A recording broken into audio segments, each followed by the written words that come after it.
Bom dia, boa tarde, boa noite a todos, dependendo do horário que estiver assistindo. Para nós aqui, boa tarde, doutor Antônio. Boa tarde. Boa tarde, doutora Patrícia. Boa tarde.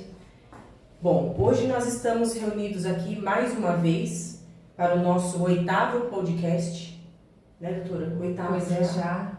E hoje nós estamos aqui contando com a presença ilustre do Dr. Antônio Marcos Martins Manweiler. Isso. Doutor, seja muito bem-vindo. Obrigada por aceitar o nosso convite feito pela doutora Patrícia. A doutora Patrícia convidou e o senhor prontamente aceitou o nosso convite. Veio até a nossa subseção de Piraju, acompanhado da esposa.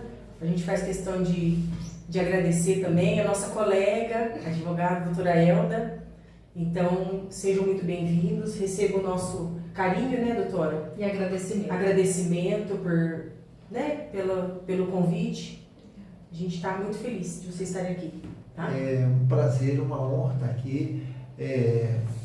O Ministério Público ao qual pertenço, ele tem um papel a exercer, a OAB tem outro, os dois são relevantes, então, minha amada esposa, advogada, atuante, né? Nada de perícia, né?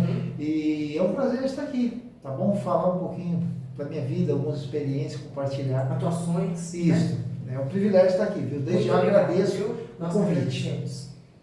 Que seja o primeiro, de repente, muitos, né? Quem Porque sabe? não. Quem sabe, vai ser. Doutora, como o senhor disse agora há pouco, né? Contar um pouquinho da experiência de vida para nós. O senhor é procurador da República do Estado de São Paulo, até hoje me informou, né? Porque a gente tem o hábito errôneo de falar procurador federal e na verdade não é, né? Por isso que é importante a informação, por isso que é importante saber o correto. E eu também fiz a correção, porque a gente tem o hábito de estar, né? Exatamente. E a gente queria saber do senhor, né, o que inspirou a seguir essa carreira jurídica, o que o motivou a ser hoje, né, Procurador Federal do Estado de São Paulo, atuante no município de Ourinhos, que inclusive abrange a cidade de Piraju. Positivo. Né, e a gente queria que o senhor compartilhasse conosco essa experiência. Então, falando em Piraju, tem uma história daqui, eu estava falando com minha esposa.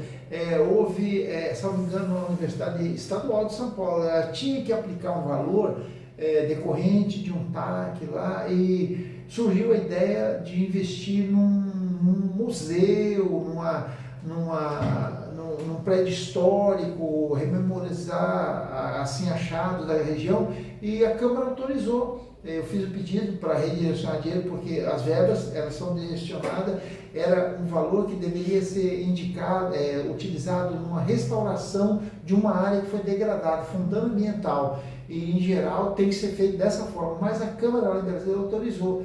E eu vim aqui, eu estava falando com ela, eu vim aqui, eu não lembro mais onde mas eu vim aqui visitar, ficou muito bacana. É uma área histórica, não sei se é exatamente um museu, né? Eu não sei tecnicamente se o museu tem que ter uma estrutura, eu sei que é um prédio com esse enfoque ligado à Universidade Estadual. Foi muito bacana. Então, Seria o Museu da USP? Exato, é da USP mesmo. Próximo aqui da subseção. Pois saibam que ali tem o dedo do Ministério Público Federal. Olha, que legal. Eu sabia, que legal. Eu vim participar aí, foi um negócio bem interessante, porque, em geral, não se autoriza, porque Então foi uma exceção. Exato, porque os danos ambientais, quando há um dano ambiental, você tem que recompor. Isso é uma regra muito inflexível da legislação ambiental. E aí o pessoal da universidade foi lá no Ministério Público Federal e falaram, a gente tem esse projeto e tal. Legal. Aí eu fiz o pedido para a Câmara, mas tá muito, porque geralmente, e eles autorizaram. Então foi feito, eu vim visitar aqui, muito bacana. É aqui próximo. É pertinho, É próximo. Então a gente passa lá na casa. Verdade, é bem próximo. Mas então, olha só, eu sou sul-mato-grossense, sou de uma cidade, eu costumo brincar dizendo assim, você conhece Ponta Porã? A pessoa fala, conheço, mas eu não sou de lá, eu sou de próximo, porque a cidade que eu sou é Mumbai, pouca gente conhece. Nunca ouvi falar. Então, Ponta Porã você já ouviu? Já que é divisa do Ponta Porã Paraguai. você já ouviu? Claro, Ponta Porã é Mais famosíssimo. fácil. Nem sempre por ótimos motivos, mas é famosíssimo. terra de muita criminalidade. Mas enfim, eu sou dessa região, década de 80 eu fui para a capital, depois, por alguns problemas familiares, eu acabei indo para Rondônia e conheci minha amada esposa. Então, aí eu passei dificuldade lá, né, porque eu fiquei longe do meu pai, isso gerou uma carência, gera uma carência muito grande. E o fato é que eu vi que eu tinha que fazer alguma coisa na vida, eu não tinha uma profissão na época, eu falei, vou estudar. E aí eu cruzei com a Constituição Federal, artigo 5º especialmente. Eu falo com meus filhos, né? Eu conto para eles, antes eles ouviam, hoje eles ficam meio tirando sarrinho das minhas falas, né? Eu vou falar para eles que eu comecei a ler o artigo 5º, eu viajava, me encantei com o artigo 5º. Como não se encantar? Não é que da área jurídica começa a ler aquele dispositivo. Então, ali começou. E eu entrei na Justiça Federal no ano de 97 e o MPF, puxa vida, virou um sonho de consumo. Um dia, lá eu cheguei. Olha que bom. E a minha esposa amada sempre ali me ajudando, muito, muito, muito, né? Houve uma época lá atrás em que só eu estudava e ela me apoiava. Aí chegou um tempo que, graças a Deus, ela pôde estudar e fazer o curso também. E os dois parceiros na área do direito. Legal, né? Exatamente, isso é muito bom. Muito bom. Tem uma reflexão, né, que assim, não pode haver distanciamento entre os cônjuges. Sim. Se tiverem boas intenções, né? Porque se quiser ver de qualquer jeito, se tiver, não pode haver distanciamento territorial, é óbvio, é o primeiro, né? não pode ficar longe do outro. Não pode haver distanciamento religioso, inclusive, quando há divergência é complicado, né? Não pode haver distanciamento afetivo, é óbvio, e não pode haver distanciamento intelectual também. Nossa, com certeza. Quando há um distanciamento intelectual, tende a dar problema. Né? Eu não vim para falar disso, né? Mas é importante, porque a questão do jogo igual, Isso. né? Talvez o distanciamento intelectual não seja no quesito, eu sou da profissão do direito e meu cônjuge é da profissão escolar, da educação. São universos diferentes, Exato. Mas são pessoas instruídas, Claro, pessoas claro. esclarecidas. Nesse aspecto. Exatamente. Você não pode gerar esse distanciamento, né? Porque senão há uma depreciação de um em detrimento do outro, isso é ruim. Verdade, com certeza. Então, quais os desafios e aprendizados que marcaram a trajetória do doutor até a Procuradoria Federal?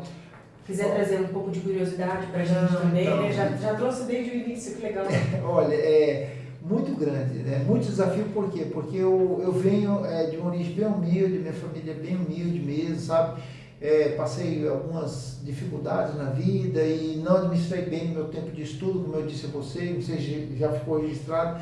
Eu fui terminar o 2º grau, eu já estava na casa dos 24 anos, né? Mas por quê? Porque eu estudei só em escola pública. Eu estudei só em escola pública, não foi só isso não, eu administrei mal mesmo. Houve uma época em que eu despluguei do estudo, porque eu quis. Então isso gerou carência. Então assim, é como se fosse aquela pessoa que ela é subnutrida. A pessoa que é subnutrida, ela vai ter que lá na frente, um atleta, por exemplo, ele tem que fazer um tratamento muito intenso para tentar preencher as carências que ele tem de nutrientes no corpo. E intelectualmente é isso também. Então, quando a gente não estuda bem o 1º grau, o 2º grau e tal, quando chega lá na frente você tem carências. E não consegui suprir todos, mas alguma coisa eu fui tentando correr muito, comecei a acordar de madrugada, né? Aí eu estava falando com minha esposa, quando eu reencontrei o chimarrão na minha vida, porque para eu acordar de madrugada e eu continuar, e eu não dormir, porque o problema não é acordar. Eu assisti uma entrevista esses dias. Você não tem acordado. Não, eu vi uma entrevista de humor esses dias que o camarada no RH fala, escuta, conta para nós um ponto positivo do seu. Ele fala, eu acordo cedo. E o negativo, eu não levanto. Então, eu tinha, porque eu já era casado, né, eu tinha responsabilidade, né, um homem de família, o filho ia nascer logo mais na frente, mas eu era casado. E eu não tinha uma profissão, então eu tinha que me virar, eu tinha que trabalhar e paralelamente estudando. Então eu não tinha o dia todo para estudar, como os nossos filhos tiveram. Eu tinha que arrumar o tempo. Mas tem uma música antiga que diz assim, ó, quem sabe faz a hora, não espera acontecer. Exatamente. Aí enquanto durante o dia eu trabalhava, eu mexi com várias coisas, né? Tive lanchonete, uma época eu vendia salada de fruta, minha esposa amava me ajudando. A gente precisa saber desses bastidores aí. Então, legal, né? não, porque assim, né? Quem olha, eu ocupo um cargo que eu tenho uma alegria de pertencer ao MPF, né? Mas quem não conhece a história fala, mas um cara é de sorte, né?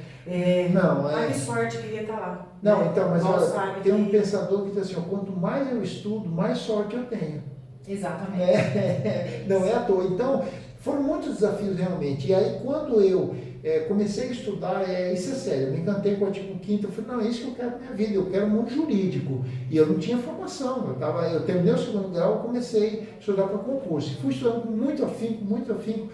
Eu não tenho brilhantismo nenhuma. Eu já tive muito mais determinação. Eu tenho, mas nessa época eu era muito determinado, eu não desistia mesmo. Então eu consegui. E a partir do momento em que eu entrei, no ano 97, eu comecei na Justiça Federal. Aí, puxa vida. Na verdade, eu mirava para a Magistratura Federal, mas o MPF me encantava. Eu falo com minha esposa. A gente cedia o prédio da Justiça Federal para os concursos de procurador da República. E eu ficava olhando. Nossa. Um dia eu vou estar sentadinha ali. O olho brilhando. Não, eu achava bastante impossível, e na época era mesmo. Mas o impossível de hoje, se a gente não desistir, se torna possível amanhã. Com certeza. O que na verdade o que deixa as coisas impossíveis é a nossa postura de retrair. Nós temos que acreditar. Então, Exatamente. É um incentivo, um estímulo até para nós, né? Sim. Porque às vezes a gente se pega pensando, nossa, que difícil, dia a dia não é fácil. não é. Né? Ter foco, não só a e questão as do foco, mas demandas você se dedicar àquele foco. Eu me lembro, essa questão de se dedicar, né? Eu lembro quando eu estava estudando para o exame da ordem, porque eu terminei a faculdade e até eu prestar o exame, Já estava passou-se formada, uns né? anos, Uhum. e a gente, o direito se atualiza a cada piscar de olhos. Então eu tive que estudar, rever conteúdos, e é o que eu falo, se a gente não colocar o bumbum na cadeira ali, estudar, você ter disciplina, horário, a gente não conquista nada, né? Tudo é dedicação, e isso é importante, porque quanto mais a gente se dedica, não é que você vai estudar e já vai passar no concurso, às vezes você tenta 1, 2, 3 Disciplina, mas e olha o que não foi. foco. E o doutor não saiu, então, não veio de uma família que tenha tido alguém na área de direito? Não, o meu irmão. Nós éramos 7, eu perdi 2 irmãozinhos, uma irmã e um irmão, mas o nosso irmão mais velho sempre foi o exemplão. Pensa no irmão mais velho que encara de ser mais velho mesmo, sabe? Nunca desistiu, se formou novo. Ele não foi para uma carreira com magistratura, com promotoria, porque nós fomos para Rondônia na década de 80 e ele começou a trabalhar na Assembleia Legislativa. E lá está até hoje. Ele se aposentou e foi para casa e chamaram ele de volta. Hoje ele domina a área legislativa como poucos, né? Ele é secretário legislativo, que é o coração do poder legislativo, né? Que são os projetos de lei, as tramitações, ele domina tudo. Então, ele é o referencial, mas tirando ele, nenhum de nós, a gente foi, digamos, um teatro normal, vocês vão entender, tipo assim, estudou, chegou lá e se formou. Foi só ele que fez isso. Nossa. Todos pararam no meio do caminho, uma época, mas a pressão, ninguém desistiu. Todos nós nos formamos, inclusive os que já foram. O meu irmão faleceu ano passado, é advogado atuante em Campo Grande, e a minha irmãzinha faleceu daquela doença terrível, esclerose multilateral miotrófica. Ela foi murchando, mas ela fez direito, concluiu e defendeu o TCC dela. Ela não conseguiu passar no AB, que era um dos sonhos dela. Essa o Papai do Céu não deixou, não permitiu, mas ela se formou. Cumpriu o propósito. Sim, cumpriu o propósito, né? E dos 7, apenas um não é da área do direito. Da quadrilha sobrando gente já. Só eu tenho um irmão que é professor na estadual do Mato Grosso, e ele mas tem uma carreira brilhante, mestre, doutor, linda história dele também. Enfim, temos excelentes... Os assuntos nos almoços de domingo, então, direito. E é muito inspirador ver o que o doutor fala, porque eu acredito que há muitos estudantes nos assistindo, estudantes de direito, que pensam, mas eu falo por mim, não sou de família jurídica, pelo menos que eu saiba, na minha família ninguém seguiu para a área jurídica, né? E, ninguém trabalha na área jurídica, então não vou seguir. às vezes não tem nenhum padrinho, alguém que esteja ali junto. Ah, não vou conseguir, não vai dar certo. Exatamente. Né? Se não tem ninguém, vamos sozinho. Ó, o meu irmão, ele fez isso. Lá pro ano de 83, 84, ele concluiu e ele foi para Rondônia. Nós fomos, né? E depois, quem iniciou no Munjuri fui eu. Embora dos homens eu seja o mais novo. Depois que eu me formei, que todos os outros foram. Bem mais velhos do que eu, mas concluídos. Então, assim, sonhar. A gente tem que sonhar sempre. Né? Alguém falou que quando o ser humano para de sonhar, morreu. Você só não pode enterrar, né? Pode ter problemas. Tem, né? Mas enquanto não sonha, ele não vive mais. Né? Exatamente. E, doutor, diante de todo esse exemplo de vida pra gente, né, que honra compartilhar a sua experiência de vida, as vivências familiares, que como é importante a gente ouvir essas vivências de outras pessoas, que acaba acrescentando na nossa também. Para inspiração para nós também, né? Então, eu costumo dizer assim, Patrícia, a pessoa às vezes não entende, eu falo assim, olha, eu não sou um bom exemplo. E ao mesmo tempo posso ser. Por que eu não sou um bom exemplo? Porque eu administrei mal meus estudos. Não tem nada de bonito nisso. Eu terminar o segundo grau com 24 anos, mas ao mesmo tempo é inspirador no sentido de falar, olha, eu pude, você pode também. Exatamente. Foi nesse sentido que eu pensei. Exatamente. Se eu conseguir chegar onde cheguei... Independente da idade, independente das dificuldades da vida, das adversidades que a vida dá. Deve ter muitas, né? Porque assim, a pessoa depois de uma certa idade, ela pode falar, não dá mais pra mim e tal. Então assim, a gente se quiser, arruma desculpa. Mas também se você quiser, você vai e faz. Porque olha, Patrícia, a minha esposa é testemunha ocular disso. Foi bastante difícil o início. Muito difícil, por quê? Porque eu trabalhava o dia todo, eu trabalhei na lanchonete em que eu ficava em pé o dia todo. Olha, eu trabalhava numa lanchonete. E aí eu tinha que acordar de madrugada para estudar. Cansado, né? Eu tinha que me virar, por isso que eu resgatei, eu precisava ficar acordado. Eu comecei a tomar café e minha esposa acordava para fazer para mim. Olha, depois de um tempo... Por isso que a gente tem que dar as honras, entendeu? Total, minha esposa é minha parceirona. Olha, lá Rondônia é muito quente, Porto Velho é muito quente. E nós morávamos numa casa que lá assim, ó, você não penhora ar-condicionado lá. Lá ar-condicionado é impenhorável, a não ser que a pessoa tenha vaga na casa, é sério, é muito quente. Imagino. E aí a gente saía do quarto, eu saía do quarto de madrugada, ali ia lá fazer o café na cozinha, e tava aquele calor em Carapanã, né? O pernilongo, lá chama-se Carapanã. E aí eu falei, poxa, quem quer estudar sou eu. Eu falei, não, minha esposa, eu vou me virar. Aí o que eu fiz? Eu esquentava a água e eu tomava aquele café solúvel. Mas começou a me fazer mal. Nossa, que agredia o estômago. Não, começou a agredir meu estômago. Aí eu lembrei, falei, poxa vida, eu sei o que fazer, eu resgatei o chimarrão. Eu odiava fazer chimarrão. Eu era pequenininho, eu tinha que acordar. Sabe, eu não começo a tomar chimarrão, agora eu estou então, nunca me causou nenhum problema. Eu acordava quando eu era criança e a gente morava lá nessa cidade que eu disse, Samambaia, e uma época fria, eu lembro de uns frios muito grandes na época, e a gente acordava, fazer fogo, colocava a chaleira para esquentar. E aí meu pai preparava chimarrão, ia tomar chimarrão e ia fazer a atividade. E aí eu falava, eu nunca quero saber disso para minha vida. Não quero acordar cedo e nem tomar chimarrão. Daí nos tempos lá estava eu acordei de madrugada tomar chimarrão para me manter acordado. Pois é. E agora o senhor, né, na responsabilidade de procurador federal, qual a principal função dessa responsabilidade que hoje o senhor ocupa diante de todo esse esforço, desse trabalho, dessa dedicação? O que isso tem de importante para o exercício da advocacia? Qual é o paralelo que o senhor diria para nós?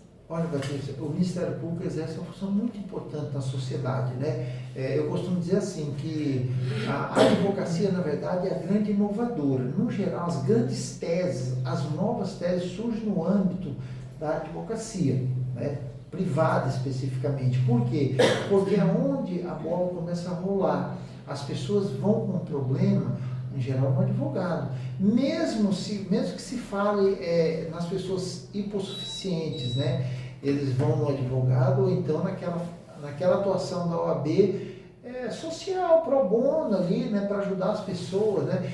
O MP, a gente não pode atuar, né? O MP atua naquela gama de direitos meta-individuais, né? Os direitos coletivos, os direitos supra, né, individuais. Então, a OAB ela tem esse papel diferenciado da advocacia. O MP, o que o MP faz? O MP atua prioritariamente nas causas coletivas, né? Então, a gente tem, assim, genericamente, o MP atua, a gente pode dividir atuação judicial e extrajudicial.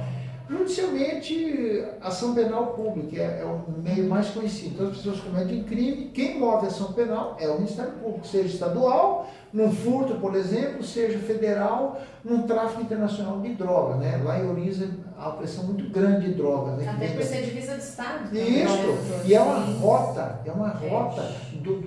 da droga, em geral a droga sai de Puerto Quijaro, na Bolívia, sai de Santa Cruz de la Sierra, entra via Corumbá, passa por Campo Grande, passa por aqui e daqui vai para São Paulo e Rio de Janeiro. Isso é uma rota conhecidíssima, batidíssima. Tem um ônibus que sai lá do interior da Bolívia.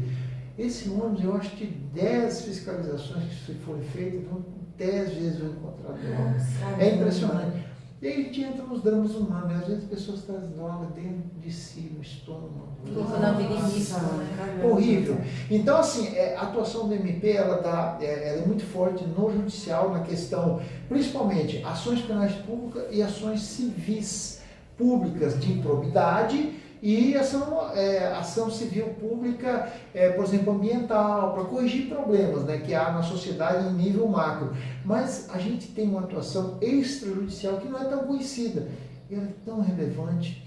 Porque acaba sendo mais rápido também, muito. Eu tento não judicializar, porque à medida que você judicializa uma questão, ela vai para o judiciário. Quem preside é o juiz a partir daí. E o judiciário, invariavelmente, ele é como? Assoberbado, muito. Então, assim, o MP tem possibilidade de resolver, às vezes, coisas com um ofício. Às vezes, com uma ligação. Eu no trabalho informal não existe essa informalidade comigo. Então, tudo que chega lá é formalizado. Mas, às vezes, para apurar uma informação, o meu assessor, a minha assessora, liga lá na UPA, por exemplo. A pessoa está esperando vaga. Aí liga lá. Aí depois de um tempo falou, já desenrolou, a pessoa já abriu a resolveu. Isso é tão gratificante, né? Não, demais. Nossa, isso não tem preço. Sim, também, né? Sim. Isso não tem preço. Então, assim, uma vez uma pessoa me perguntou determinada função aí no meio social. Quem que ganha mais? Eu falei, não, aquela função lá ganha mais, tá? Mas só que é isso. Esse prazer, assim, existencial, né? Nós temos os nossos prazeres pessoais, as coisas. Mas está sendo bem Não, isso aí tem preço. A gente já comentou uma vez sobre isso, né? E juntar com a nossa profissão, né? Então, os nossos conhecimentos, as nossas competências, não só, como a gente até falou na época, doutor, não só para ganhar os nossos rendimentos, o nosso salário. Isso é uma consequência, mas para ajudar o outro, você ver uma pessoa te agradecendo, você poder resolver uma demanda, seja judicial ou extrajudicial, como o doutor falou, isso é uma gratificação. Pessoal, profissional não tem preço, né? Não tem preço. E o doutor estava falando de cidades. Atualmente o senhor está em Ourinhos, né? No prédio lá, mas atinge algumas outras cidades da região? Quais cidades são? Assim, classicamente, o Ministério Público Federal de Ourinhos, ele atua em 22 cidades, Ourinhos mais 21. Só que houve uma mudança de atribuições. Então, na verdade, hoje eu estou trabalhando muito na área de saúde, outras questões mais sensíveis, que embora não seja tão numerosa quanto o penal, por exemplo, que o penal tem muitos danos ambientais ali, em virtude do rio, né, do Paranapanema, tem muitos crimes, envolvendo contrabando, descaminho, tráfico de armas, tráfico de droga e pedofilia. O pessoal não sabe, mas tem um nível alto de pedofilia na nossa região. E esse talvez seja o que mais choca, viu? Trabalhar em processo de pedofilia é muito desgastante. Então, hoje eu estou trabalhando, na verdade, a Procuradoria de Ourinhos está com uma atribuição bem maior. Nós estamos trabalhando hoje em 117 municípios. Nossa, quase a região toda aqui. 117 municípios dá mais de um quarto do estado, porque o estado são 626, alguma coisa assim, então 117 dá mais de um quarto. Mas é nessa matéria. Então, assim, não é tão numerosa por município. Mas são questões muito sensíveis, questões envolvendo moradia. A gente tem trabalhado bastante em questões envolvendo medicação de alto custo, um drama. Sim, um drama. Que aí você trabalha naqueles grandes conflitos jurídicos que o mínimo existencial que as pessoas merecem, e a teoria do Estado é deficitário, com o orçamento enxuto sempre, com dificuldades. E daí tem que preencher os requisitos. Isso, exatamente. E aí o que acontece? Sempre as Cortes Superiores, o STF atua muito, ele está estabelecendo diretrizes diferentes, porque não tem dinheiro para tudo, infelizmente. Não tem dinheiro para comprar remédio para todo mundo, não tem dinheiro para internar todo mundo. Então eu começo a estabelecer alguns critérios altamente excludentes, na verdade, né? E aí é um drama isso, né? Porque tenta explicar para o familiar. É um drama e uma frustração, o senhor também não é? Porque a gente tem o lado profissional, mas o lado pessoal nosso às vezes fica tão, né? Então, chegou um difícil, caso né? para mim esses dias, ela até foi com minha esposa, que tinha uma família com uma criança que precisava de medicamento de alto custo, só que eles não têm DPU atuando em Marília, né, na região, eles não conseguiam ser representados judicialmente, e chegou lá no MP, falou, não, alguma coisa a gente vai fazer, até conseguir alguma parceria. E faltavam alguns dados, aí a Thaís, eu falei, então liga lá para a família, aí ela ligou, a criança tinha falecido no dia anterior. E aí o que acontece? A família ela sempre vai pensar que se tivesse atuado a tempo, conseguiria. E se fosse familiar meu, eu ia pensar isso, se fosse seu, você ia pensar isso. Então é muito ruim isso. Nossa. Né? Não é só ruim, isso poxa, deixa a gente para baixo. Né? Mas enfim, a gente convive com esse tipo de drama. Né? E aí, analisando todo esse cenário, atualmente, o que o senhor classifica, quais os maiores desafios enfrentados? De todos, mas vamos tentar pontuar. Então, olha, vamos fazer assim, eu vou falar sobre a minha instituição especificamente. O Ministério Público Federal, assim como a Justiça Federal, passou uma época de interiorização, ou seja, lá atrás, se você botar 30 anos, só havia nas capitais, só era a capital, tinha a Justiça Federal e o Ministério Público Federal. Era tudo centralizado, tudo. Né? Aí eu começou a fazer os chamados juizados itinerantes. Eu participei quando eu trabalhava na Justiça Federal. Aí, por exemplo, saía da capital e ia lá para o interior, pegava uma cidade, aqui, por exemplo, e fazia juizado. Aí aparecia muita gente, muita demanda reprimida. Aí o que começaram a notar? Pessoas tinham direito, mas não iam. Quem que ia sair daqui para ir na capital? E lá em Rondônia, em todo o país era assim. Aí o que foi feito? Começou a haver interiorização. Nessa pegada que instalou a 25ª subseção aqui em Ourinhos. Que não faz tantos anos. Não faz, foi 2000, eu acho que foi 2001, talvez. Eu lembro quando eu estava construindo o prédio. Nossa! Então, e o Ministério Público Federal instalou em 2003, isso eu sei de certeza, 2003. Então tem pelos 22 anos. Quem tem 22 anos é muito novo. Eu tenho 55, melhor não falar a idade. Eu estou vendo besta falar dele, tá vendo? Mas então esse é um drama. O que acontece? Hoje nós vivemos um influxo, ou o movimento inverso. Hoje em dia, está havendo uma desinteriorização, meu pai, até difícil de dizer. Então, por exemplo, Ourinhos, nós estamos lá, mas nós vamos ser agregados por Marília. Assis já foi. Assis até, talvez tenha unidade ainda, mas está em movimento. Talvez daqui para o final do ano, ele vai para Marília. Então, deixará de haver um MPF em Assis. E os processos, nós vamos continuar tramitando tudo, mas num ofício lá na Procuradoria de Marília. E qual é o problema Vai disso? dificultar. Não, demais. Nossa. Olha, eu um atendo. processo. Não, total. Nossa. Eu atendo cidadãos lá em Ourinhos.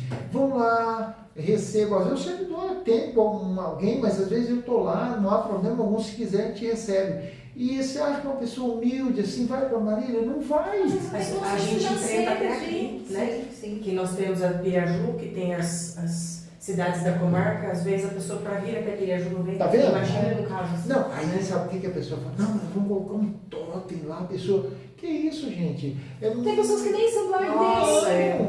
Não, olha, tem pessoa seguinte, se chega lá, atende, aí você fala assim, não, ó, o senhor vai pegar o telefone e fala, não, deixa pra lá. É assim mesmo. É assim mesmo. Coisa que a gente passa em plantões de defensoria, é assim mesmo.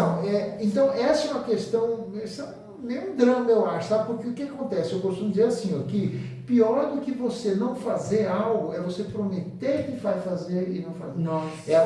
É a frustração. Dificultar Sim, também. porque o que acontece? Instalou e as pessoas vão lá e às vezes a pessoa vai lá e fala coisa que não tem nada a ver, né? E a gente tem o drama humano, às vezes a gente atende o que foi, diz que implantaram um chip na cabeça, ou que foi abduzido, né? Tem tudo isso. Não, as pessoas, e há pessoas que eles vão criando assim uma espécie de dependência. Tem uma mulher que ela sempre vai lá. Virou cliente. E ela conta as histórias desconexas, assim. Aí teve um que foi lá, eu falei, não, eu vou receber ele lá. Aí você vai falando as coisas que não tem nada a ver. Mas às vezes a pessoa só quer ser ouvida. Isso. Também Às tem esse vezes problema. ela já resolveu o problema dela. Sim. Né? Isso aí sabe o que é? É carência de dignidade. Nossa. Aí a pessoa foi recebida, aí o advogado recebeu para conversar, um juiz recebeu para conversar, um promotor recebeu para conversar. É verdade. Você não resolveu aquela viagem que ela fez, mas você sentou para conversar, é o que ela queria. Queria ser escutada. Queria ser ouvida. Então, e aí nesse movimento reverso que está havendo hoje, isso vai ser frustrar tudo. Então, assim, a CIS já foi e futuramente o Lins vai. Essa é a decisão que houve, né? Então, isso aí é um problema. Então, você perguntou duas situações, não é isso? O questionamento todo. Então, e a outra é assim, é a atuação da gente mesmo, né? Eu estava com um drama que envolve saúde, que eu falei, tem muita dificuldade, porque a OAB auxilia, mas tem os limites dela e nós não temos defensoria. Em Olinda, nós não temos defensoria da União e nem estadual. Não temos defensoria, simplesmente. E a gente estava com um grande drama quanto a isso, porque a gente sofre, eu sou ser humano, né? Atrás de cada vida, de cada processo, há vidas. E aí a DPU, ela criou um núcleo virtual para atender toda a região, mas só na área de saúde. Mas foi uma letra, pelo menos, né? E o drama começou a ficar, quando houve essa situação que eu relatei agora há pouco, isso aí é fato mesmo. É muito preocupante isso. Por quê? Porque se a pessoa, assim, não adianta nada você falar que vai ao livre acesso à justiça, livre acesso é cláusula pétrea, está lá na Constituição, artigo 5º, mas se você não tem meios para a pessoa ir, é como se não houvesse livre acesso. Exatamente. Você tem que viabilizar os meios, né? E Então, meios de fácil acesso. sim. Porque hoje tudo está se informatizando. É lógico, uma pessoa leiga, uma pessoa simples, ela sabe mexer no WhatsApp, ok? Ela tem acesso, ok. Mas se você dá um aplicativo para ela entrar, baixar, preencher, eu vejo por muitos clientes que têm dificuldade para acessar a conta Gov. Né? São coisas simples. E como que vocês... Olha a realidade, né? Não dá pra Exatamente. gente... Então, livre acesso, como o doutor estava falando, eu acredito que seja um livre acesso facilitado. Com certeza. E de qualidade, né? Também. Então, olha só, você fala assim, é simples, mas você já imaginou, se você chegar com um camponês e falar, escuta, como é que é para plantar? Ele fala, é simples. É simples para ele. Exatamente. Então, não é. E o inverso é verdadeiro. Ou seja, você mexer no celular não é uma coisa complicada. Não é porque faz parte do nosso dia, querendo ou não. Agora, você pegar uma pessoa que adição de gerações passadas, código de visão diferente, a pessoa não tem nem Às vezes ela não consegue nem explicar pra gente qual o problema. Ela tem que contar uma história e a gente é que precisa, não é? Muitas vezes. Sim. Então olha... E sem contar que hoje, mesmo pessoas que têm, iniciando o segundo grau, o ensino médio, tem muitos analfabetos funcionais. Esse é o problema também. E a tendência, infelizmente, é piorar, né? Porque, assim, a inteligência artificial, ela propicia coisas positivas, mas muitas coisas negativas. Ou seja, a pesquisa, né? Vocês são menina nova, minha esposa, não é tão tem a idade que eu tenho, né? Então não está muito longe, não. Mas eu fazia aquele trabalho de ir lá, ir na biblioteca, e escrever. E tinha que ser assim. Ou seja, hoje em dia é um copia e cola assustador. E teses, hoje em dia, se eu pegar um tema e pedir para desenvolver uma tese sobre aquele tema, nossa, bem pronta. e em um minuto você fizer a mesma coisa, vai ser diferente. Eles fazem, é uma coisa assustadora. Mas isso gera o quê? Isso gera profissionais incapazes. Você já imaginou? Não tem melhor ter espírito crítico, não tem não, a pessoa não aprendeu, na verdade. Então, a pessoa se cai na mão de alguém da área de saúde que não domina a área dela. Então, é muito preocupante isso. A questão do analfabetismo funcional. Você vê que a geração que não escreve, hoje não sabe escrever. Aí a pessoa fala assim, não, tem inteligência artificial. Gente, mas veja, a inteligência artificial, para chegar ao ponto que chegou, elas são grandes bases de dados. Alguém gerou aquele conhecimento. Porque a inteligência, ela apenas replica o que foi, diz os teóricos aí que um dia talvez seja capaz, não sei. Mas o fato é que até o momento, o que ela faz? Ela replica, ela faz cruzamentos, ela é absurdamente rápido, mas tudo de o quê? De informações que alguém repassou para ela.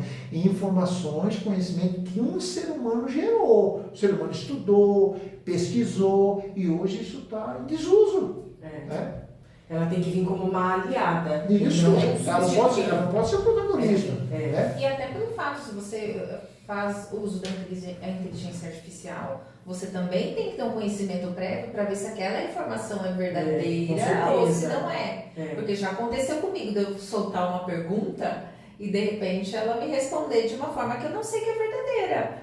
Fui olhar o artigo, não disse. A minha esposa, ela me auxilia. Eu fiz alguns cursos e tal, e ela me auxilia, porque às vezes eu pego um processo grande e tal, e ela auxilia. O que ela faz? Ela joga lá e dá um resumo. Só que assim, isso é leitura minha, eu digo que a inteligência artificial é como aquela pessoa que, se necessário, ela mente olhando dentro do teu olho. Aí, a minha esposa pegou, era um processo que era muito grande, como era muito grande o processo, ela não deu conta de gerar as informações. Ela gerou um relatório absurdo, não tinha absolutamente nada a ver, mas ela contou uma história convincente. Se eu não vou conferir, eu ia ficar vendido. Ela misturou tudo, absolutamente tudo. Então é assim, ela não fala, não sei. Ela não fala, não sei. Verdade. Nossa, assustador. Se a base de dados não está, ela arruma outra e ela mistura ali. E ela Mas é isso que eu até fiz um curso uma vez, que se fala muito da pós-verdade. É justamente isso. É a pessoa, de repente, falar uma mentira como se verdade fosse. E isso hoje está latente no mundo jurídico, Então, e no mundo da mídia social, isso infelizmente, é uma realidade assustadora, porque olha só, você pega uma pessoa, eu, por exemplo, eu fiz um canal no Instagram, fiz alguns vídeos sobre concurso e tal, depois desisti, falei, não serve para mim. Por quê? Para você ganhar sucesso e manter na mídia social, você tem que fazer a roda girar muito rápido. Eu falei, não, isso não serve para mim. Aí, eu tenho quanto? Eu acho que eu cheguei em 500 seguidores. Meu Deus, é muita gente. Aí, mas você pega artista que tem 40 milhões de seguidores, 50 milhões de seguidores. E se ele falar uma grande besteira como sendo verdade, é o que vai prevalecer. É verdade. Ninguém consegue dizer o inverso, efetivamente. Sim. Então, nós vemos na era da pós-verdade. Ou seja, a verdade, ela se tornou apenas uma versão que ganha relevância na sociedade. Se ela é verídica ou não, ficou isso. Já é outra história. Por exemplo, idolatria, né? Não. Sim, tem outra. Hoje é tão simples isso, por exemplo, qualquer pessoa, até a gente, vai tirar uma foto e coloca um filtro. É verdade? São coisas simples. Eu vi um videozinho. Eu vi um videozinho. Uma discussão longa ainda. O videozinho, o cara mostrando, falou, essa aqui é minha irmã. Olha aqui. Minha irmã não é isso não. Falou, gente, se essa mulher subir, ninguém encontra na vida, vai divulgar essa foto. Mas isso é uma coisa, assim, preocupante. Preocupante. Porque as pessoas nesse tipo de brincadeira é uma coisa, mas quando... Essência. Então, por quê? Porque quando você entra no mundo da informação, Nós perdemos referenciais para saber hoje o que é e o que não é fake. Porque o que é fake e o que não é fake virou uma perspectiva apenas. Olha, teve uma autoridade que falou, não, faça a tua narrativa. Ele disse isso e foi divulgar, faça a tua narrativa. Ou seja, as pessoas estão assim, não, você não é você, faça a tua narrativa e convence as pessoas, né? É por isso que muitas vezes o advogado faz a sustentação oral em audiência já treme da máscara da inteligência artificial. É verdade. Vamos de prazo. Mas assim, é legal a gente até fugir um pouco do contexto, porque é justamente isso que a gente quer trazer, informação. E a informação, seja ela jurídica, acadêmica, médica, não é algo fechado, né? Hoje nós trabalhamos com direito, várias áreas, vários assuntos, cada, né, a doutora também, cada cliente que chega é uma demanda que a gente tem que estudar, que a gente tem que analisar. Sempre um caso diferente. Sempre um caso diferente, mesmo que seja a mesma ação. Uma dor, às vezes, diferente, né? E aí a gente exerce a nossa função social enquanto advogados. E assim, diante de todo esse contexto que o doutor falou, o que o senhor acha que seria assim, a cerejinha do bolo da função social do senhor enquanto procurador? Eu acho que o melhor que tem é resolver uma situação, né? Conseguir, poxa, esses dias eu recebi lá uma mensagem agradecendo, o idoso não conseguia resolver o problema do passe livre dele. Isso não é uma atribuição nossa, mas nunca deixa de fazer alguma coisa. E com o pedido de informação foi dado andamento e resolveu o problema dele. E ele mandou lá, agradeço, o MPF entrou e resolveu. Isso é muito bom, porque eu não vibro com condenações. Eu de verdade, se eu tiver que pedir condenação, eu peço. Mas eu fico mais contente quando eu posso pedir absolvição. Porque para eu pedir absolvição, tem que ter fundamento. Eu não posso pedir absolvição, eu sou cristão. Eu não deixo de ser cristão na hora que eu estou numa audiência. Mas a pessoa entrou no Brasil violando a lei, trouxe drogas, ela vai pagar. E eu costumava fazer as alegações orais e eu falava isso para a pessoa. Eu falava assim, olha, eu vou fazer uma manifestação agora aqui, que eu vou pedir a sua condenação. Mas eu vou pedir por quê? Porque é um fato que a senhora cometeu eu não desrespeito a senhora, ou o senhor é uma pessoa, não gosta dessa linha de falar pessoas que violam a lei, aquela palavra começa com V, isso é vá, não sei o quê. Não, é um ser humano. E no caso das drogas, ele é dramático, porque a maioria das pessoas, o termo que se usa, mula, olha o termo que se usa. Isso é indicativo de que é uma pessoa lá do estrato social mais baixo.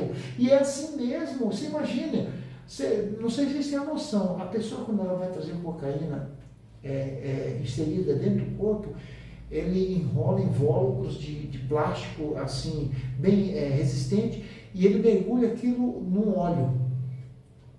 Para quê? Para facilitar o deslocamento. Porque essas cápsulas são grandes. Eles não vão fazer cápsula desse tamanhozinho, óbvio que não faz sentido. A cápsula é mais ou menos isso aqui, o tamanho de um bombom, ali um pouco mais alongado, e ele vai engolindo aquilo. Então você para e pensa, que pessoa se sujeita a isso? Não é o mega, não é a cabeça pensante, não. O nome já diz mula, é uma pessoa, infelizmente. Então é um drama. Mas veja, ele fez isso, mas ele está sabendo. Ele está sabendo o que ele está fazendo. Então eu falo, na audiência, houve uma juíza lá no Mato Grosso, que eu sempre faço a manifestação. Eu disse isso, eu falei, olha, eu vou fazer aqui uma manifestação, vou pedir a sua condenação. Aí o cara falou, mas você é sádico? Não, eu falo com a pessoa de maneira honesta, falo, olha, não tenho nada contra o senhor. E eu espero que você resolva o teu problema, mas eu vou fazer o meu trabalho, que não pode ser diferente. E aí a juíza contou depois, eu fiz a substituição, né, lá no Mato Grosso, virtual. E aí ela falou, mas eu fiquei impressionada com o que o procurador falou. Poxa, eu fiquei pensando, como ele foi capaz de falar aquilo para a pessoa mesmo? Não, a pessoa é uma pessoa, um ser humano. Errou. Se errou, ele tem que pagar. E não é porque eu quero, não. A lei manda assim. Quem faz as leis? Os que nos representam. Então, na verdade, quem faz as leis, isso aí eu palestro sobre isso, viu? Quem faz as leis somos nós, porque somos nós que colocamos ele lá. Então, eu não tenho direito, mesmo porque eu não tenho voto. Quem sou eu? para pegar uma lei e falar, não vou obedecer. Eu sou escravo da lei. Uma das funções mais impactantes do Ministério Público, ele é fiscal da ordem jurídica. Então, eu tenho que ser responsável pela aplicação da lei naquilo que me cabe. Eu não tenho o direito de fazer diferente. Eu não posso falar, não, mas olha, tadinho, eu vou pedir a absolvição dele, por quê? Porque eu sou cristão. Não, eu sou cristão sim, mas ele cometeu um erro que pode prejudicar, não sei se você tem seu filho, se tiver, os nossos. Ou seja, a pessoa está entrando no nosso país para desgraçar a nossa sociedade, tem que pagar por isso. Aí é um coitado, pois reduz a pena dele, Deus, a minorante lá do 33, parágrafo 4 lá, né, que é muito usado pela advocacia, né, da lei de drogas. Mas o fato é que é o seguinte, é um drama. Tem que ser penalizado. Tem que ser. Para passar despercebido. Dentro dos equilíbrios. Um equilíbrio que eu digo, nós não podemos ser radicais. Eu acho que não cabe radicalismo. Olha só, qual é um exagero? Um exagero é a bancada da bala. Para mim é exagero. Porque eles querem matar. Todo mundo que comete crime. Mas que é isso? Qual é o outro exagero? É a turma romântica. Tem uma turma... extremos. Tem uma turma que quer desarmar a polícia. Você já imaginou subir... São os extremos mesmo. Não, se você colocar policiais para subir algum morro lá do Rio de Janeiro desarmado, é como um monte de cordeirinho sendo abatido. Não, são os equilíbrios. Então, assim, quem comete crime não deixou de ser ser humano. Quando a gente estuda no direito penal, tem uma linha do direito penal chamada direito penal do inimigo. Jacob é um alemão que desenvolveu essa linha. E o que ele fala? Ele fala assim: quem comete crime não é humano, é o inimigo. E o inimigo tem que ser anulado. Por trás dessas guerra do terror, muito forte nos Estados Unidos, pós 11 de setembro, o que inspirava algumas ações era essa ideia, direito penal do inimigo. Então é o equilíbrio. Não é meu inimigo, ele não é meu inimigo, mas a pessoa cometeu um crime. E se você cometer, se eu violar a lei, eu tenho que pagar. É simples assim, né? Pode não ser romântico, mas é simples. Nós precisamos de regramento para a sociedade. Claro. Nós estudamos a parte histórica do direito. Precisa ter regramento. Até porque mas senão... isso Não. anular a dignidade. É a casa de ninguém. Mas sem perder a dignidade. Né? Sem ir para um extremo ao outro. Porque, olha, existe alguns romantismos, às vezes, né? As gerações mais novas que desenvolvem algumas ideias e tal. E já houve um país, se a gente estudar a história do Brasil, a gente vê a época do anarquismo, né? Ou seja, aquela ideia de viver em comunidades, né? Paz e amor, sem estrutura nenhuma, sem autoridade. Agora, olha só. Isso é absolutamente impossível. Se você pensar num grupamento, não precisa ser grande. Se você pensar num grupamento de 10 pessoas numa ilha, você acha que não tem que ter algum mínimo de regra? Senão gera muito conflito. Não, olha só. Pessoal, a gente tem que estabelecer os pontos aqui onde serão feitas as necessidades fisiológicas. Você acha que não precisa disso? O mínimo. Aí a gente precisa assim, pessoal, alguém vai ter que fazer comida. Bom, se alguém vai ter que fazer comida, alguém tem que ir atrás do que preparar de comida. E alguém vai ter que lavar a louça. E sabe o que é isso? Sabe o que é isso? São as regras da convivência. Exato. Isso é o direito. Nós não vivemos, o ser humano não vive sem regramento. Né? Agora a gente tem que ter o equilíbrio. O regramento ele não é mais importante para o ser humano. Mas à medida em que houve uma regra, por ser importante, ela foi feita, quem violou ela tem que responder por isso. Né? E é justamente essa questão, né, que eu ia até perguntar agora, é se viver dentro de um Estado democrático de direito, é ter direitos e deveres, né? Hoje em dia a gente vê uma sociedade imediatista, romantizada em alguns assuntos, e que só vê os meus direitos e os meus deveres, né? E os meus deveres enquanto cidadão, e os meus deveres igual o doutor, enquanto procurador federal, que a gente percebe que exerce uma função humanizada, né? Não é apenas técnica, porque o técnico é importante, sim, tem conhecimento é importante, sim, Mas não adianta nada ter todo o conhecimento, todo o juridiquês, decorar a lei de ponta a ponta, saber colocá-la em prática, se não tiver aquele olhar humanizado para a pessoa que você está defendendo, ou até mesmo, como o doutor bem disse, para a pessoa que você está acusando. Atrás daquele processo tem não é só o réu, mas tem a vítima, tem famílias, tem pessoas que impactaram. Olha, quando a gente amplia esse olhar, né? Era dramático. Eu estou atuando muito pouco de direito penal agora. E trabalhar em direito penal é muito frustrante, porque você só consegue pegar os peixes pequenos, essa que é a verdade. O dia que o país começou a subir a prateleira, houve toda uma revolta e desmontaram tudo. Mas olha, eu trabalhar numa audiência de custódia, por exemplo, né? A prisão, a gente vai lá. E às vezes eu chegava na audiência de custódia, estava quem lá também? A família esperando. Gente, olha. E às vezes a gente também tinha que passar né? assim, nem olhando do lado. É difícil, a gente passa por essa realidade. Eu não atuo no direito penal, mas assim, na área da família também tem algumas peculiaridades. Mas eu imagino que o quanto é difícil.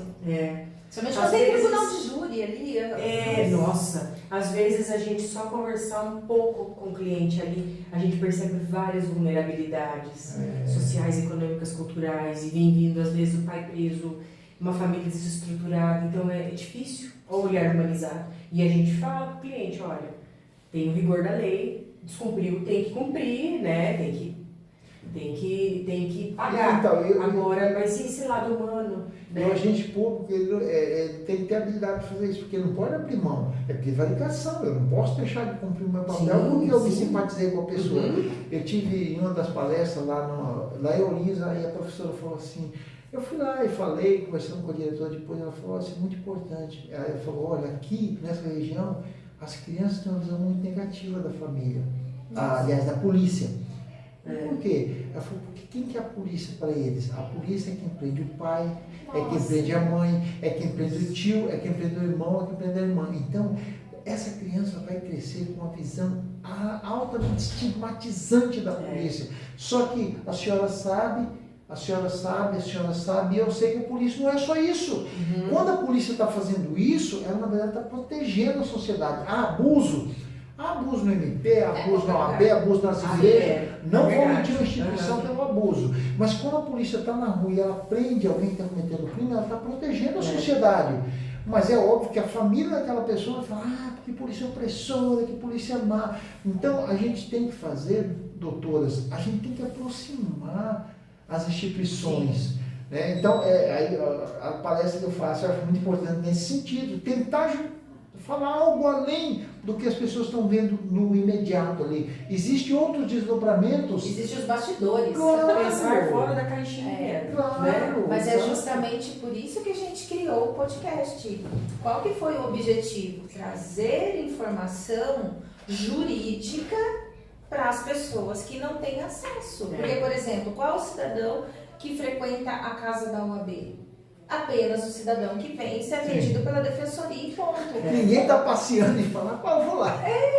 Estou aqui à toa. As pessoas Vou lá na delegacia. Vou lá no MP. As pessoas só vão conversar com um advogado para fazer uma consulta, para uma demanda, para o Ministério Público Federal, quando precisa de alguma coisa. Então, a importância do podcast é justamente isso, a gente trazer informações para aproximar estudantes de direito, população. É lógico que a gente está caminhando ainda a passos de tartaruguinha, mas é justamente isso, é trazer uma informação acessível com uma linguagem mais simples para as pessoas. E eu acredito que a presença do doutor aqui hoje como procurador da República foi importantíssimo, porque às vezes as pessoas têm a visão, procurador, juiz, não é uma pessoa acessível, vou chegar lá e falar difícil. E não é a realidade. É lógico que tem tudo na vida, tem exceções, mas eu falo por mim, enquanto eu morava em Ourinhos, quantas vezes eu não fui lá tirar informação com o doutor, né? Ele sempre muito solícito, sempre esclareceu, olha, isso é possível, olha, isso não é possível. E é isso que a gente quer deixar aqui de informação. Não é só a advocacia importante para defender os direitos dos cidadãos. Né? A gente é o administrador ali, né? Mas tem quantos personagens tão importantes né, enquanto nós advogados, que no caso é o doutor, que exerce essa função com tanta grandeza, com tanta humanidade, que eu acho isso que ficou muito claro, né, doutora? Porque além de ser uma pessoa concursada, que é um servidor público, mas é um servidor público acessível, é um servidor público que tem um olhar humano, que não é omisso na aplicabilidade da lei, pelo contrário, aplica, mas de uma forma humanizada, de uma forma entendível para aquelas pessoas que de repente, nossa, por que eu estou aqui? O que vai acontecer comigo? Né? Então eu acho que é isso o diferencial. E o convite, até quando eu fiz para o doutor vir aqui, eu até comentei com a doutora Caroline, falei assim, é uma pessoa assim, a quem eu tenho uma grande admiração mesmo pela humanidade, por ser um ser humano, né? Além da questão dos princípios religiosos, de ser cristão, mas é uma pessoa humana, que isso é o diferencial. E nós precisamos, né? Nós precisamos. Então, mas olha só, a gente nunca pode ser taxativo, porque a gente encontra dentro da igreja pessoas mal educadas, pessoas de má intenção, mas olha só, eu lembro, eu cito esse caso, algumas vezes eu tenho em falas minhas, eu atendi uma senhora que ela era aposentada, sabe, ela era da Petrobras, e ela, por causa dos rombos nos fundos, né, que fizeram, que o nosso país é pródigo nisso, ela aumentou a contribuição dela. Então ela ganhava, acho que em torno de R$3.000 por aí, e ela pagava R$300 de contribuição para o fundo dela. De repente foi para 800. Imagina, uma pessoa que ganha 3.000, uma contribuição de 300 para 800. Ela estava desesperada. Ela chegou lá, né, MPF, né, Petrobras, Administração Federal. Aí ela foi lá e a mulher, ela quase não falava, ela chorava. E eu recebi ela lá e eu estava, quando ela foi, aí a servidora trouxe água, ela tomou, e aí ela começou a conseguir falar e falava, e tal. Aí ficou um tempão, aí depois eu fui falar. Aí eu falei para ela, porque esse é o tipo de fato que não é investigado em um município nem em um estado, é órbita federal, é uma investigação que tramita em Brasília para ver se é possível fazer alguma coisa, né? E aí eu sei que eu fiquei talvez 1 hora e pouco com ela lá e tal. Aí a mulher se acalmou, saiu de lá agradecida, muito obrigada, e eu de verdade mesmo não fiz nada por ela, eu apenas ouvi ela. Mas era isso que ela estava precisando. Deixou ela, né? É isso que ela estava precisando. Né? Ou seja, ela estava precisando mais de um conforto psicológico do que uma assistência jurídica, na verdade. Porque juridicamente não havia nada a ser feito. Né? Mas como eu sentei, eu vi, isso tem um valor muito grande. Nossa, né? Sim, super. É um grande diferencial. Eu até me lembro que eu comentei, acho que algum podcast, a doutora vai lembrar, que muitas vezes a gente, quando está ouvindo a demanda de um cliente, acho que o doutor também acontece isso, a gente, parece que a gente se torna não é disfunção, não é desvio de função, não, mas a gente torna, parece que psicólogo da pessoa. Com certeza. Porque a pessoa quer contato físico. Com certeza. E a gente ouve, é lógico que depois para descrever a nossa demanda, a gente dá uma mesclada no que realmente a gente pincela aquilo que é necessário. Mas às vezes a pessoa, além daquele problema, ela quer ser ouvida. Porque é diferente quando a gente reclama para nossa mãe, para o pai, para o esposo, para o filho. Quando a gente já está no ápice não aguento mais, e você se abre para um terceiro que te escuta sem julgamentos. Uma escuta eu acho que é curador, qualificada. Isso faz toda a diferença, né? Eu vou fazer, Patrícia, eu li um pouco sobre justiça restaurativa, eu vou fazer curso agora lá em... Nós estamos fazendo. É mesmo? Eu vou fazer em novembro e eu falei para minha esposa, essa vai ser uma linha de estudo nossa. Muito bom. Que legal. Poxa, a gente também trabalha não com é isso, isso. esposa? Vamos. Por quê? Porque a justiça restaurativa ela faz tudo isso que você falou. Sabe por quê, Patrícia? Porque quando você estuda a história do direito, lá, vai dando uma aprofundada mais, você chega em Hans Kelsen. Hans Kelsen é o grande positivista. Ele dizia o seguinte, que o mundo jurídico acabou. Isso lá atrás, na década de 30, ele falava que o mundo jurídico tem o seu objeto, tem a sua metodologia e pronto. E não tem nada que ir atrás de outra, não tem atrás da psicologia, da sociologia, acabou. Ele é hermético, ele é fechado em si e pronto. Aí ele ajudou, ele trouxe uma série de definições e tal, Mas, gente, é óbvio que não. Por quê? Porque nós somos seres humanos, nós não somos seres jurídicos ou psicólogos, nós somos seres humanos.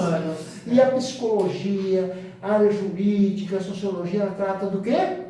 Do ser humano. Então nós somos. E nós estamos em grande mutação. Total. Isso Isso cada se vez mais. penetra. Pelas necessidades que a gente tem vindo de saúde mental, como se fala sobre isso. Então, é um assunto bastante importante. E eu acho, na minha visão, até onde eu vi, a justiça restaurativa, ela vai fazendo essas mesclas. Você não, você tem que colocar as pessoas ali, sem aquela postura de um melhor que o outro, um superior ao E outro. sem julgar. Isso. Sem julgar, No porque começo do curso nós já sentimos, né? nós estamos fazendo esse curso da justiça restaurativa. Ah, que bom. Então, depois vamos arrumar material, Vamos. Viu? Nossa, a gente tem Tá muita bom, vontade. então. E Então, a gente encontrou aqui no judiciário, né? É justamente isso. ótimo. Sinalizando assim, olha, queremos aqui em Piraju. Viu? A gente ficou mais Aí o que eu empolgado. coletar de material lá no MPF, que se tiver algum grau de sigilo, não, mas se não for sigiloso, Ah, que legal. Com certeza. compartilha. Com certeza. Porque o que acontece? Você quer coisa mais estigmatizante que o réu? Ser réu.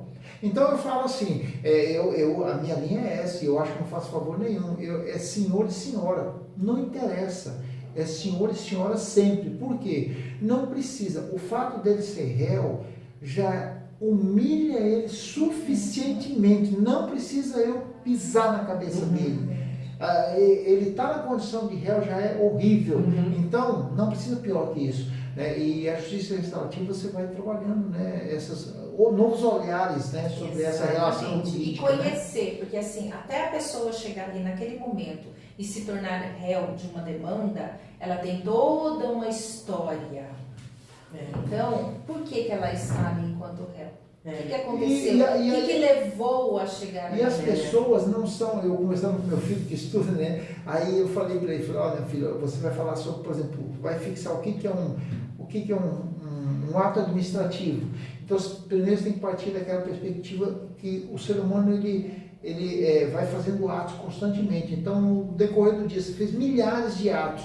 A maioria ela é insignificante juridicamente, porque não tem nenhum efeito jurídico. Alguns vai ter. Se você, dentro dos atos do seu dia a dia, você furou o sinal, opa, esse é um ato da vida que tem efeito jurídico, inclusive no âmbito do direito administrativo. Né? Então, aí o que acontece? As pessoas não são os atos de erros dela. Ou seja, uma pessoa que violou a lei. Gente, ela fez tanta coisa na vida. Você não pode resumir. Você não pode resumir a vida dela naquilo. E daí vem a questão de falar assim, não, o cara é réu, o cara é criminoso, o cara ele é isso, ele é isso, ele é isso. Gente, eu visito presídios, Patrícia, faz parte do meu trabalho, eu faço parte do Conselho Penitenciário do Estado de São Paulo. E aí eu vou nas unidades. Quantas realidades? Não! Nossa. Aí eu chego no diretor e ele fala, meu, aquele senhor ali, ele um dia chegou, a mulher, um senhor idoso, ou o vizinho, deu um tiro no vizinho, uma facada, sei lá, quer dizer, por que você vai falar que esse cara é um bandido? Ele errou, é óbvio que ele errou, mas gente, ele fez isso indo para 60 anos, e você esquece toda a vida dele. Não estou romantizando. Sim, ele errou, diferente. então ele tem que pagar. Isso. Mas ele não se resume naquilo. Ele é um ser humano que viveu, que fez tantas coisas na vida, e a gente não pode perder essas É perspectivas. uma história, né? É óbvio. Não dá para desconsiderar toda Um uma ato, vivência. né? Sim. E eu acho que a justiça restaurativa ela caminha nesse sentido, de você ver a pessoa para além do jurídico. Porque no jurídico você enquadra ou é advogado, ou é juiz, ou é promotor, e aí logo você estabelece uma relação de hierarquia, certo? E o réu? O réu, coitado, não. Porque a gente, quando entra e sai da audiência, a gente não deixa a humanidade de fora. Ela acompanha a gente. Sim. Embora pareça que alguns resistam a entender isso, né? Pois é. Infelizmente. Mas é uma realidade que a gente acompanha, né, doutora? E que bom que muitos juristas, promotores, juízes, estão mudando essa visão. No curso a gente também se autoconhece. Exatamente. Porque já nas primeiras aulas já começou já as dinâmicas E aí eu me peguei, nossa, mas eu? Pensando, ai meu Deus, mas eu? Então, olha o autoconhecimento, para mim também, para você, pro réu, mas para nós. E a sociedade, ela se constrói, reconstrói, constrói de novo. Então, eu acho que todos esses movimentos, apesar que a justiça restaurativa não é algo novo. No Brasil, 2008, que começou, ainda é novo com a carta de Araçatuba, Araraquara, não me lembro agora, mas enfim, no Brasil ainda é muito novo, mas a história da justiça restaurativa não é nova. Então, esses novos caminhos que estão surgindo é para agregar e melhorar, eu não vejo outra forma, né? Para as pessoas saírem daquele protocolo fechado, advogado acusa, faz isso, aquilo, tal. A gente tem que olhar as pessoas como ser humano.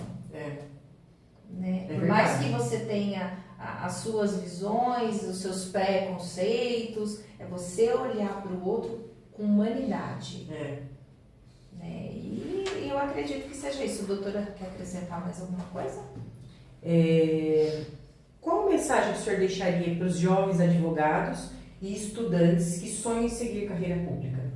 Em especial a carreira que o doutor segue. É brincadeira, pessoal, mas de que vem pro MP, né? O MP é o lado claro da força, né? Brincadeira, né, pessoal?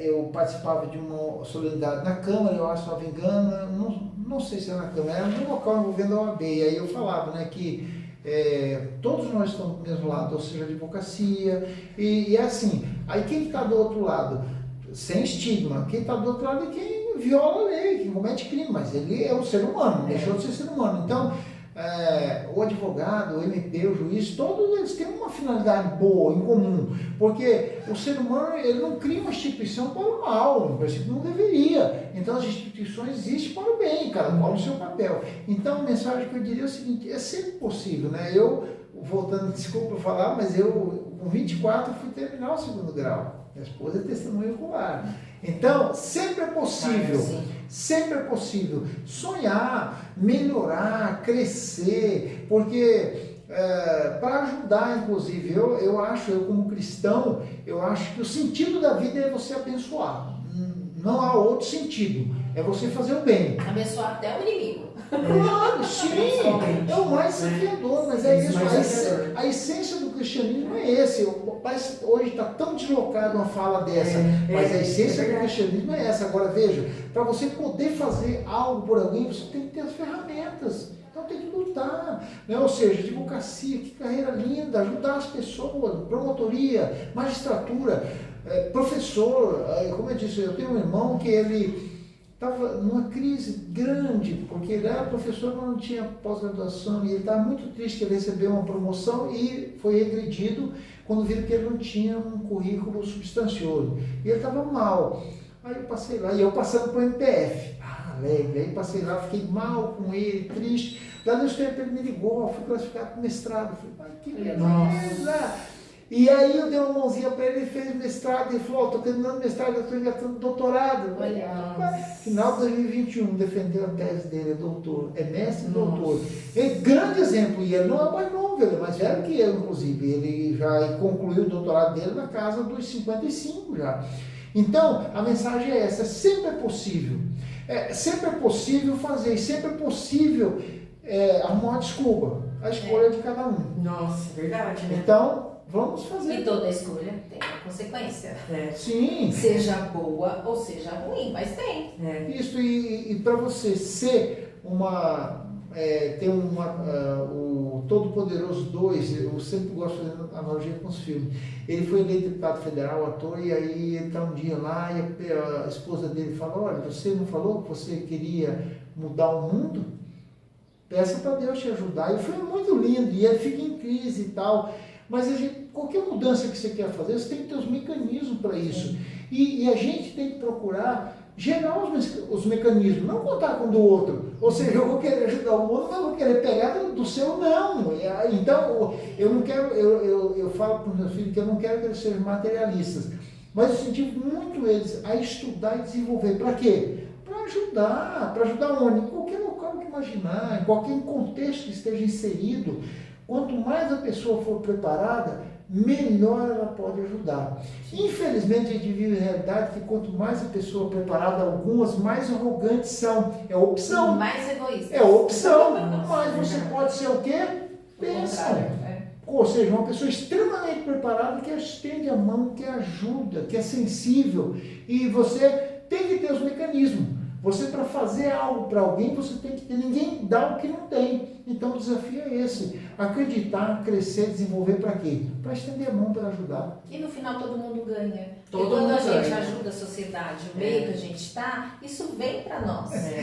E olha, tem os coaches que falam aí, né, eles fundamentam biologicamente que quando a gente faz uma boa ação, o nosso corpo ele recebe uma dose muito grande de dopamina e a gente se sente melhor até do que aquela pessoa que recebeu o bem. É verdade. Né? A gente Então, já tinha conversado sobre isso, Já. é verdade. isso aí é maravilhoso. É. Né? Fazer o bem é E bom. sentir isso, não tem como a gente Não. descrever para outra pessoa. Olha, é assim que funciona. A hora que a gente sente. A explicação que eu ouvi, é um neurocientista, ele falou que o nosso corpo ele reage como a mãe quando dá a luz. Nossa. Aí ele fala, ele fundamenta neurocientificamente, ele fala que o corpo ele solta ali no organismo a mesma substância que faz com que a mãe olhe para a criança e fale, puxa vida, entendeu? Então isso é maravilhoso, isso é humanidade, e isso independe de condição social, né? Então eu acho que E esse é o o mundo desafio. mais precisa, Com né? certeza. Humanidade disso tudo. Bom, a gente está encerrando, infelizmente. Bate-papo descontraído, gostoso, a gente ficaria aqui Nossa, até... e muitos aprendizados, né? Nossa! Acho que a gente aprendeu mais do que perguntou. Muito mais. A gente agradece, doutor, mais uma vez, assim, de coração mesmo, obrigada pela disponibilidade, pelo aceite de estar aqui conosco nesse podcast simples, como a gente fala, sem grandes estruturas, mas é feito com muito carinho, muito bem pensado. A gente se prepara bastante, a gente procura estudar, procura entender o nosso convidado, né? Ótimo. E a gente agradece, doutora. Bom, eu queria agradecer o doutor, queria agradecer a doutora também por terem vindo até a nossa subseção. A gente ficou muito feliz, tá? Então, queria agradecer a parceria da doutora Patrícia de sempre e contem com a gente, principalmente nos próximos. Com certeza. Doutora e doutor Justiça Restaurativa. Então, quem sabe, né? Poxa Eu vida, encerro. Fica à vontade. O projeto, não sei se eu cheguei a mencionar exatamente aqui, é MPF Cidadania. É um projeto que eu tenho desenvolvido há um tempo e a ideia é essa, a ideia é jogar sementes, né? Nos mais novos, né? Para vir para o mundo MP, talvez ir para a advocacia, para o mundo ser um professor, ser um médico, talvez. Ser cidadão do bem. Pronto, esse é o É. desafio. Né? Então, e o MPF está aí. Eu não faço um favor, porque tudo que eu faço como agente público, eu considero que eu devo fazer. Então, vim deixar uma mensagem dessa está dentro do meu papel. Maior alegria, eu Nossa, a agradeço. gente Viu? super agradece. Demais, demais. Obrigada a todos, obrigada, doutora, obrigada, Carol. Até uma próxima. Fiquem Obrigada, todos com Deus. pessoal. Tchau, Até. tchau. Tchau.